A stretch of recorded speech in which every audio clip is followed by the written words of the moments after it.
Good morning, students.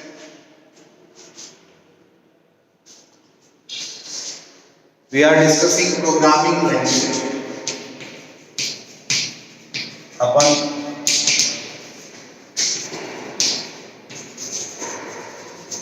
Programming language discuss कर रहे थे और we can say particularly we are discussing C language.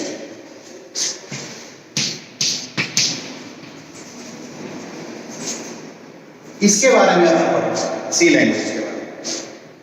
We will start और we starts from its character set. उसकी वर्णमाला से अपन ने शुरुआत की थी. उसके बाद शब्द जो अपन टोकन्स जिनको अपन बोलते हैं उसके बारे में अपन डिस्कस करते हैं. टोकन्स में भी अपन कीवर्ड्स पढ़ चुके हैं, अपन पढ़ चुके हैं आइडेंटिफायर्स, अपन वेरिएबल्स पढ़ चुके हैं. Now we move on next category that is known as constants.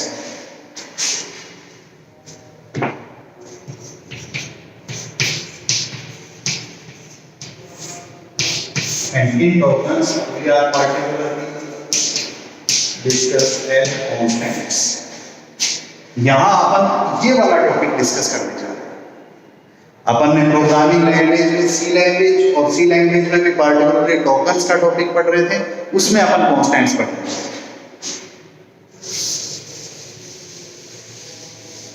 सबसे पहले ये पढ़ते हैं कि कॉन्स्टेंट्स होते क्या हैं.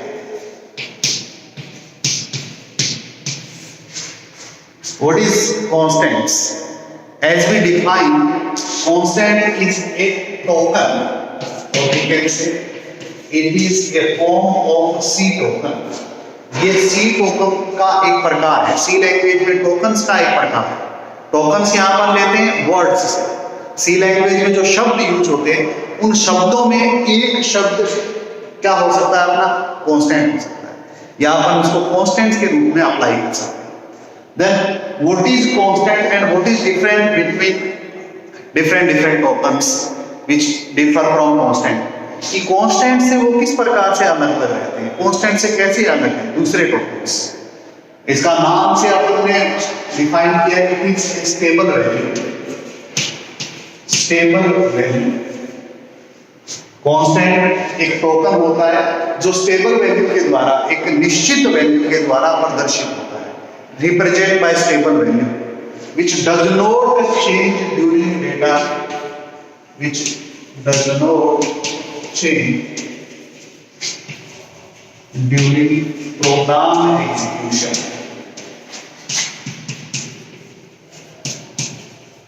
वो जो वैल्यू है, वो जब प्रोग्राम या अपन ने जो भी कम्युनिकेशन के लिए लॉजिक बनाया है, जब वो लॉजिक रिप्रेजेंट हो रहा है, जब वो लॉजिक अपना एग्जीक्यूट हो रहा है, उस दौरान कभी भी चेंज नहीं होती है. It always simply we can say stable. वो हमेशा निश्चित रहती है, हमेशा निश्चित रूप से अप्लाई की जाती है. इसको अपन बोलते हैं does not change during program execution. ऐसी बहुत सारी डिजिट्स, ऐसी बहुत सारी कांस्टेंट वैल्यूज हो सकती है जो कभी चेंज नहीं होती. मैं आपको एग्जांपल से बताता हूँ. सपोज अपन यूज करते हैं ए और अपन यूज करते हैं प्रोग्राम में 10. ये दो अलग अलग आंकड़े, first is 8, second one is 10. In particularly mathematics a is a variable.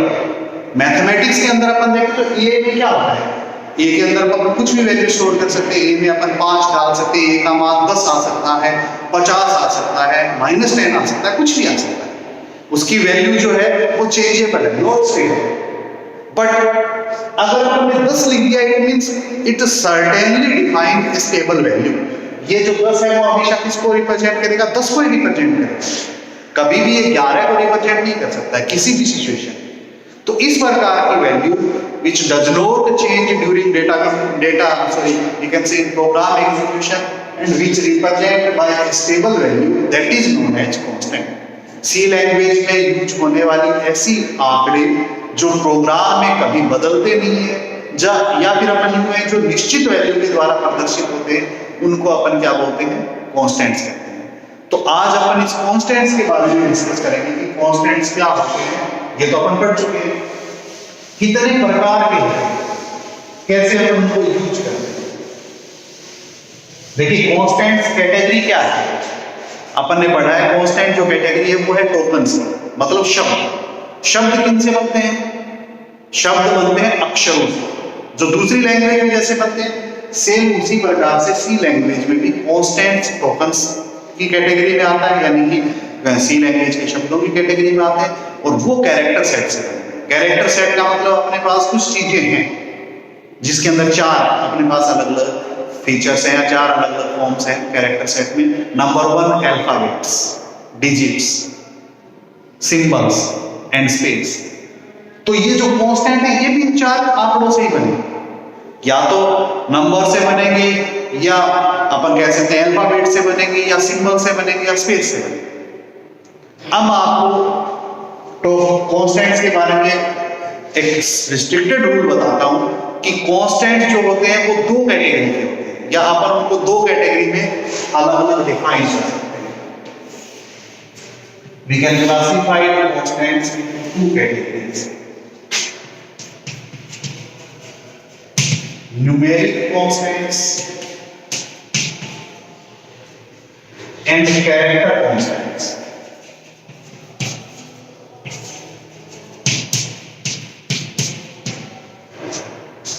दो कैटेगरीज में अपन डिफाइन कर सकते हैं।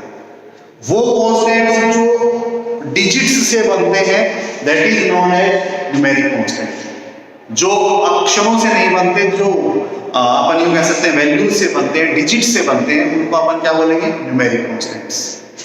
वो कॉन्स्टेंट्स जो अक्षरों से बनते हैं उनको अपन बोलेंगे कैरेक्टर कॉन्स्टेंट्स। अक्षर मतलब अल्फाबेट्स, ये सारे अल्फाबेट से बनेंगे, ये सारे के सारे डिजिट से बनेंगे। इनको अपन और ज्यादा क्लासिफाइड कर सकते हैं। Further we can classify numeric constants into two categories. First, integer constant. Second, real और we can say float constants.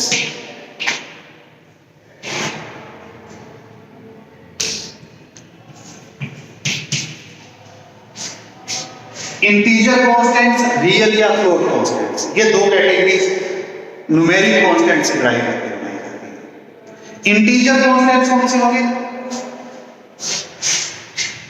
जो नंबर से बनेंगे डेफिनेटली, बट जो पूर्णांक संख्याओं से बनेंगे which has all whole numbers does not have any fractional values, मतलब जो सीधे सीधे आंकड़ों से बनते हैं उनको अपन बोलते हैं न्यूमेरिक कांस्टेंट्स, जैसे 2, 5, 10, 20। फ्लोट कांस्टेंट ये क्या होगी? न्यूमेरिक वैल्यूज होगी। ये क्या होगी? नंबर्स में भी पूर्णांक संख्याएं जिनमें दशमलव का यूज नहीं होता, और ये वो जिनमें दशमलव का यूज होता। तो ये दो कैटेगरी होगी न्यूमेरिक। ऐसी तीन कैटेगरीज होती है character constant.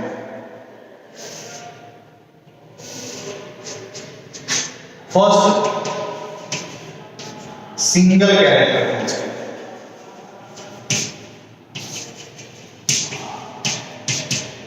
String constant.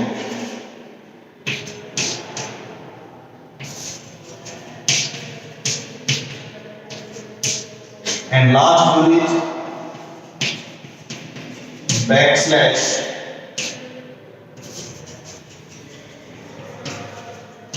character constants। ये तीन कैटेगरीज अपन अप्लाई कर सकते हैं अक्षरों वाले कॉन्स्टेंट्स के लिए, अक्षरों वाली स्टेबल वैल्यूज के लिए। कौन कौन सी?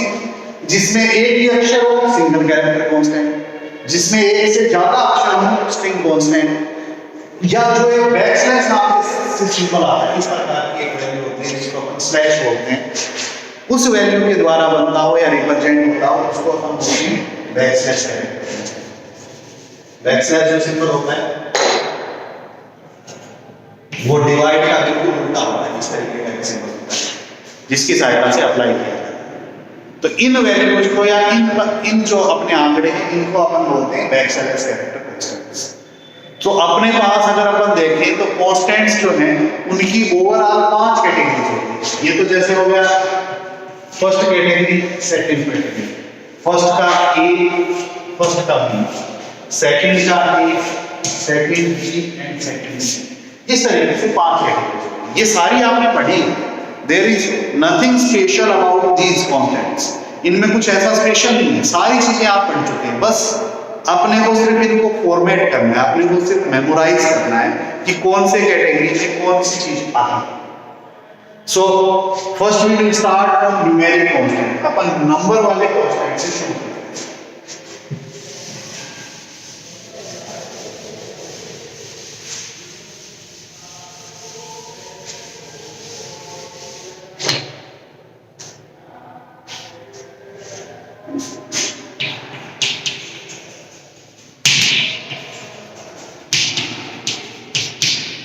अपन न्यूमेरिक कांस्टेंट से शुरू करते हैं। न्यूमेरिक कांस्टेंट्स क्या है, देखिए समझना है आपने इस चीज को। What is numeric constants? Numeric constants means which represent by number. Number can be positive और नेगेटिव। ये संख्याओं के द्वारा प्रदर्शित होंगे। वो संख्या कौन कौन सी हो सकती है? पॉजिटिव भी हो सकती है और नेगेटिव। वो अपने ऊपर डिपेंड करता है कि अपन किस किस प्रकार की संख्या को यूज कर रहे हैं या किन किन प्रकार की संख्याओं को अपन इंप्लीमेंट करना चाहते हैं। तो इन दोनों कैटेगरीज को इंप्लीमेंट करते हुए अपने पास दो प्रकार के न्यूमेरिक कांस्टेंट्स होंगे, एक इंटीजर और एक रियल। तो इसमें जो कैटेगरीज है उनमें अपन सबसे पहले पढ़ते हैं इंटीजर कांस्टेंट। फर्स्ट का integer constant, it represent by whole number or we can say it's represent without decimal point, बिना दशमलव वाली संख्याओं के ही यूज किया जाता है या बिना दशमलव वाली संख्याओं के द्वारा इसको अपन प्रदर्शित करते हैं। कैसे? जैसे ये 10 है, ये इंटीजर कांस्टेंट, या अपन में -2 ये अपना इंटीजर कांस्टेंट है। कुछ भी ऐसी संख्या जिसमें दो सिंबल्स हो सकते हैं, विच टाइप ऑफ पॉजिटिव और नेगेटिव। इन दो सिंबल्स के द्वारा प्रदर्शित होने वाली कोई ऐसी संख्या जो पूर्णांक हो, जिनमें दशमलव का यूज नहीं किया जाता हो, उनको अपन बोलते हैं इंटीजर कांस्टेंट्स। अगर अपन सिंबल्स की बात करें तो अगर किसी से पहले कोई सिंबल नहीं लगाया हुआ होता है, जैसे ये 10 है, इससे पहले मैंने कुछ नहीं लगाया, तो इसका मतलब हो सकता है क्या मानी जाएगी हमेशा मैथमेटिक्स के हिसाब से पॉजिटिव। तो इंटीजर कांस्टेंट जो है it represent by whole number और पूर्णांक संख्या एंड इट विल बी और it can be use positive और नेगेटिव सिंबल अकॉर्डिंगली। किसी भी प्रकार का सिंबल यूज करते हैं, पॉजिटिवली और negative, but we does not assign any symbol before particular digit then that is known as positive. तो उसको अपन बोलेंगे पॉजिटिव। इसको अपन दो प्रकार से रिप्रेजेंट कर सकते हैं, सॉरी 3 प्रकार से रिप्रेजेंट कर सकते हैं, 3 फॉर्मेट में। डेसिमल में कर सकते हैं, ऑक्टल में कर सकते हैं, हेक्साडेसिमल। ये 3 ऐसे अलग अलग फॉर्मेट हैं जिनके द्वारा अपन किसी भी इंटीजर नंबर को रिप्रेजेंट करते हैं। यूजुअली अपन डेसिमल नंबर सिस्टम के अंदर अप्लाई करते हैं या डेसिमल सिस्टम अपन यूज करते हैं इसका। ये हो गया अपना integer constant. Now we move on next category that is known as integer के अलावा दूसरी जो कैटेगरी होती है उसको अपन बोलते हैं रियल और फ्लोर कांस्टेंट्स। ये इसका विपरीत है जो अपन ने इंटीजर कांस्टेंट में पढ़ा है। सबसे पहली चीज it also represent by numbers, numeric value which can be positive और नेगेटिव। ये भी संख्याओं के द्वारा प्रदर्शित होंगे। कौन सी संख्याएं? नंबर्स वाली संख्या, न्यूमेरिक वैल्यूज। और वो संख्या कौन कौन सी हो सकती है? पॉजिटिव भी हो सकती है और नेगेटिव भी हो सकती है। डिपेंड करता है, अगर अपन ने कोई सिंबल पॉजिटिव लगाया है इसका मतलब पॉजिटिव, नेगेटिव लगाया है तो नेगेटिव। अगर कोई भी सिंबल यूज नहीं किया it means it will positive, but it has a decimal point. ये हमेशा दशमलव के साथ यूज होती है, जैसे 10.05 that is real or floating constant.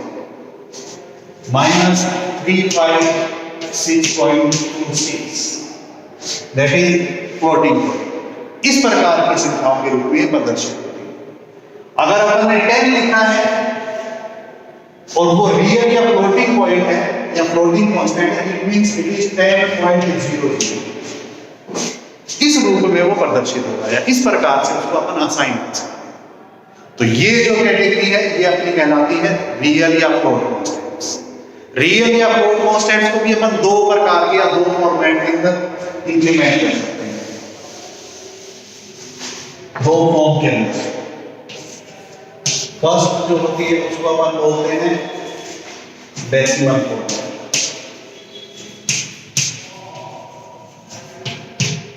Decimal format like जो अभी अपन ने लिखा है 10.06 एक्सेट्रा इस तरीके का। सेकंड जो होता है उसको अपन बोलते हैं एक्सपोनेंशियल फॉर्मेट। इस रूप में भी लिख सकते हैं, घात के रूप में लिख सकते हैं। आपने पढ़ा होगा मैथमेटिक्स के अंदर एक्सपोनेंशियल फॉर्मेट मींस घातांक रूप में लिखना, जैसे 3 × 10⁻⁵ दैट इज एक्सपोनेंशियल फॉर्मेट। ये अपना एक्सपोनेंशियल फॉर्मेट है। इसको अपन मैंटिस और एक्सपोनेंट के रूप में भी लिख सकते हैं अलग अलग। तो ये अपना कहलाता है फ्लोट या रियल कांस्टेंट। सेकंड, तो दो प्रकार के न्यूमेरिक कांस्टेंट्स अपन ने पढ़े। First integer constant which belong to whole number which does not have any decimal point. Second one is real or float constant which has floating point or fractional value which has decimal point during its representation.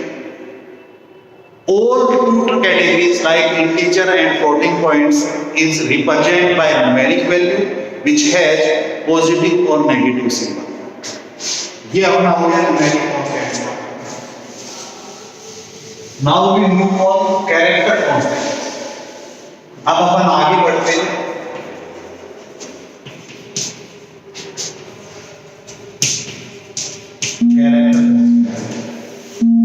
Character constants की खासियत होती है। क्या खासियत होती है character constants की? कि ये जो कैरेक्टर कांस्टेंट्स होते हैं ये हमेशा अक्षरों के द्वारा define by using characters. Characters की सहायता से इनको अपन प्रदर्शित करते हैं या कैरेक्टर्स की सहायता से इनको अपन असाइन। इन कैरेक्टर्स के अंदर हमेशा कोड्स का यूज होता है या ये कैरेक्टर्स हमेशा कोड्स को यूज करते हुए इंप्लीमेंट होते हैं। कोड्स का मतलब क्या होता है? Inverted coma. सिंगल कोड्स का मतलब ऊपर की तरफ इस प्रकार से एक कोमा।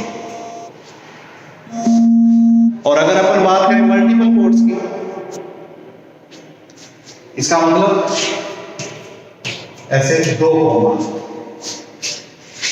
इन दो प्रकार से अपन इसको रिप्रेजेंट कर सकते हैं या दो प्रकार से अपन इसको इंप्लीमेंट कर सकते हैं। अब इसके अंदर तीन कैटेगरीज होती है या अपन तीन कैटेगरीज के द्वारा कैरेक्टर कांस्टेंट्स को इंप्लीमेंट करते हैं। फर्स्ट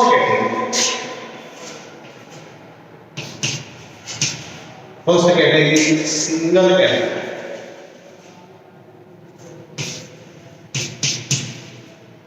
सिंगल कैरेक्टर कांस्टेंट नाम से स्पष्ट हो रहा है, एक अक्षर वाला कांस्टेंट। सिंगल कैरेक्टर कांस्टेंट क्या होता है?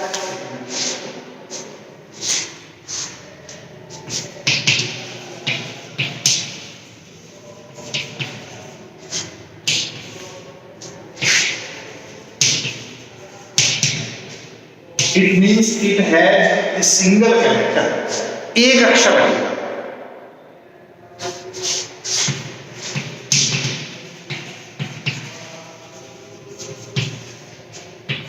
और सिंगल कोड्स के अंदर डिफाइन होगा, मतलब एक इस प्रकार का इसके अंदर प्रदर्शित किया जाए। जैसे for example A that is single character constant.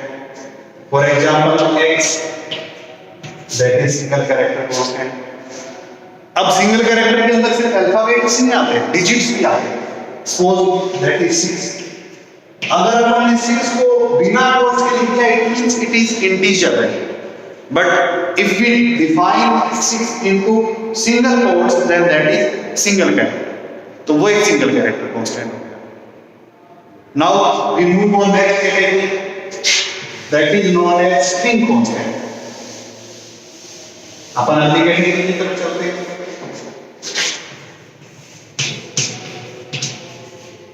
उसको अपन बोलते हैं string constant.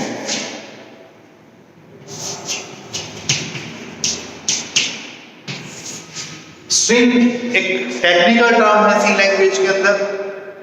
A collection of one and more characters, और वी कैन से वन और more C characters is known as string. एक या एक से अधिक अक्षरों का समूह क्या कहलाता है? स्ट्रिंग कांस्टेंट कहलाता है.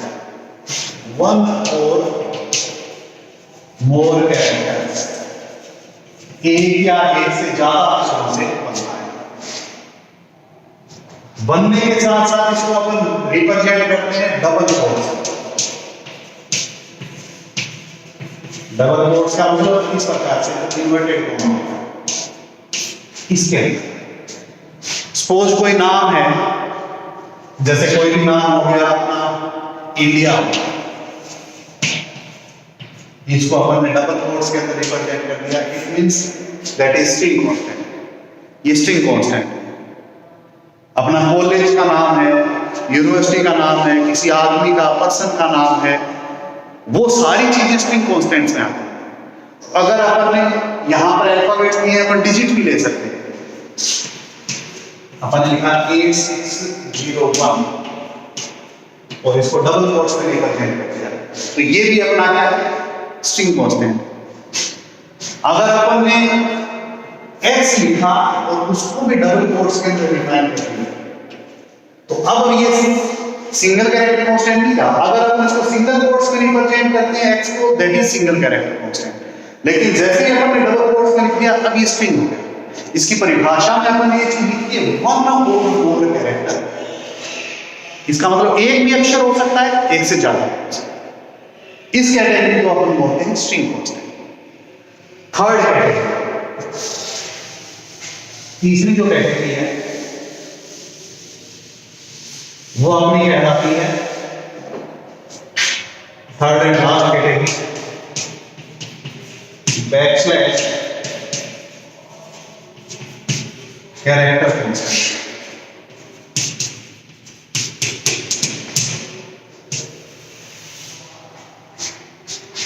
इसकी दो खासियत है. एक तो ये कि ये बैकस्लैश सिंबल से शुरू होती है. बैकस्लैश सिंबल कौन सा होता है? ये डिवाइड का सिंबल होता है. And it represent in double quotes. Double quotes के अंदर प्रदर्शित होता है. और इनका मीनिंग ऑलरेडी डिफाइंड है. Already defined meaning. Backslash character constant की तीन कैटेगरीज हैं या तीन इसके कैरेक्टरिस्टिक्स हैं. Number one, it always start with backslash symbol. हमेशा बैकस्लैश सिंबल से शुरू होगा. Always represent with in double quotes. Inverted coma के अंदर इसको लिखा जाएगा. And it's meaning already defined by compiler. इसका अर्थ जो है वो कंपाइलर के द्वारा पहले से ही परिभाषित है. जैसे अपन ने लिखा /0 इन्वर्टेड कोमा, इसका मतलब होता है नल वैल्यू, कोई value.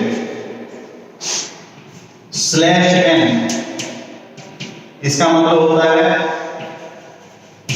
Horizontal tab. /b vertical tab. ऐसे बहुत सारे होते हैं जिनको अपन यूज करते हैं. /n कॉमनली यूज होता है. अपन हॉरिजॉन्टली टैब यूज कर सकते हैं इसकी सहायता से. /b वर्टिकली टैब यूज कर सकते हैं. /0 नल वैल्यू को रिप्रेजेंट करता है. इन सब में खासियत क्या है? ये बैकस्लैश सिंबल से शुरू हुए, डबल कोट्स में लिखे हैं और इनका मीनिंग पहले से निर्धारित. तो आज अपन ने जो पढ़ा है वो सारी क्या कैटेगरीज हैं जिनको अपन बोलते हैं constants, which represent either by numbers or by digits। Next अपन इसके बाद अगले वीडियोस में दूसरे टोकन्स के बारे में। Thank you.